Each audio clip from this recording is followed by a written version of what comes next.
حکومت نے اسلام آباد میں عمران خان کے خلاف درج دہشت گردی کے 4 مقدمات کی تحقیقات کے لیے GIT تشکیل دے دی۔ ایڈیشنل IG ذوالفقار حمید ٹیم کی سربراہی کریں گے۔ مزید جانتے ہیں ڈوم نیوز کے نمائندے عبداللہ محمد سے۔ عبداللہ محمد بتائے گا ٹیم میں کون کون شامل ہے GIT کی؟ عبداللہ آپ کو آواز آ رہی ہے؟ عبداللہ سے رابطہ کرتے ہیں، مزید تفصیل لیتے ہیں اس خبر کی۔ حکومت نے اسلام آباد میں عمران خان کے خلاف درج دہشت گردی کے 4 مقدمات کی تحقیقات کے لیے GIT تشکیل دے دی ہے۔ ایڈیشنل IG ذوالفقار حمید ٹیم کی سربراہی کریں گے، جبکہ ایڈیشنل IG اسلام آباد 5 افسران پر مشتمل GIT کی سربراہی کریں گے۔ ISI MI اور IB سے گریڈ 18 کے افسران اس میں شامل ہوں گے، جس کا نوٹیفیکیشن جاری کر دیا گیا ہے۔ حکومت نے اسلام آباد میں عمران خان کے خلاف درج دہشت گردی کے 4 مقدمات کی تحقیقات کے لیے GIT تشکیل دے دی ہے۔ عبداللہ محمد سے رابطہ بحال ہوا، ان سے مزید جانتے ہیں۔ عبداللہ بتائے گا نوٹیفیکیشن میں کیا تحریر ہے؟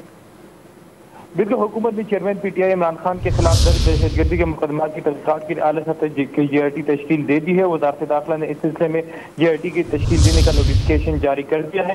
نوٹیفیکیشن کے مطابق GIT انسداد دہشت گردی ایکٹ کے تحت بنائی گئی ہے، جو کہ 5 افسران پر مشتمل ہوگی، جن کی سربراہی ایڈیشنل IG ذوالفقار حمید کریں گے، جبکہ وفاقی پولیس کے DIG اویس احمد GIT میں شامل ہوں گے۔ وزارت داخلہ کے اعلامیہ کے مطابق ISI MI اور IB سے گریڈ 18 کے افسران GIT کا حصہ ہوں گے۔